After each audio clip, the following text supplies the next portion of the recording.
नमस्कार दोस्तों।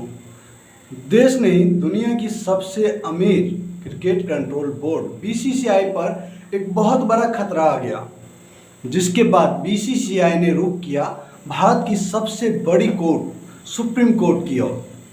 कारण था अपने ही द्वारा बनाए गए संविधान को बदलवाना, और इसके पीछे मकसद था वो मकसद जो दुनिया में दूसरा भी पूरा ही नहीं कर सकता था।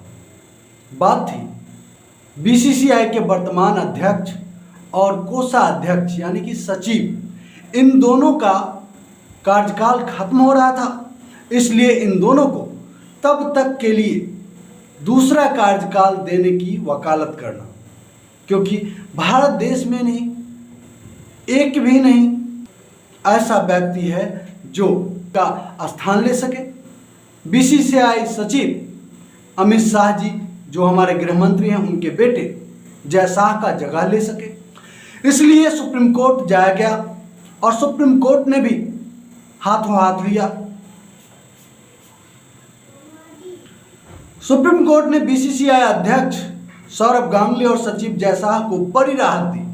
कोर्ट ने अधिकारियों के कार्यकाल से जुड़े मामले में राहत दी। कोर्ट ने फैसला सुनाते हुए कहा कि बीसीसीआई के संविधान में संशोधन को भी मंजूरी दे दी है।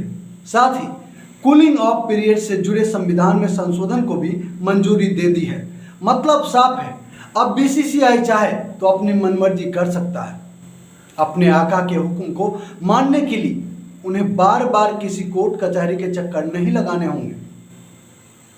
तो कूलिंग पीरियड जो था कि बीसीसीआई के किसी राज्य इकाई में भी अगर कोई व्यक्ति अपने कार्यकाल पूरे किए हैं तो अब उसके लिए कूलिंग पीरियड की कोई आवश्यकता नहीं है। शर्त एक ही है कि जो मौजूदा बीसीसीआई के आका हैं वह उनके पक्षधर हों, उनके हित की बात हो। देख रहे हो ना विनोद, देश में क्या क्या चल रहा है। अब आप समझिए साथियों कि कैसे कोई व्यक्ति या संस्थान एक संविधान, एक कानून बनाता है खुद को संचालित करने के लिए।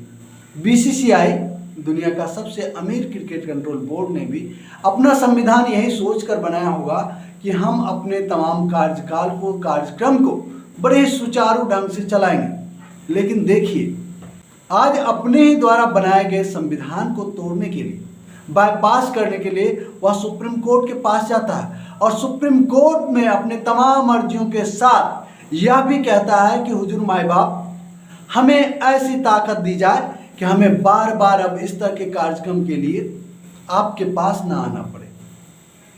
मतलब साफ है कि अब बीसीसीआई के अंदर भी स्वयंभू लोग बैठ चुके हैं।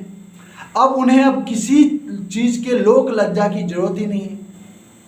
जो चाहें कर सकते हैं, कुछ कहने सुनने की जरूरत ही नहीं है।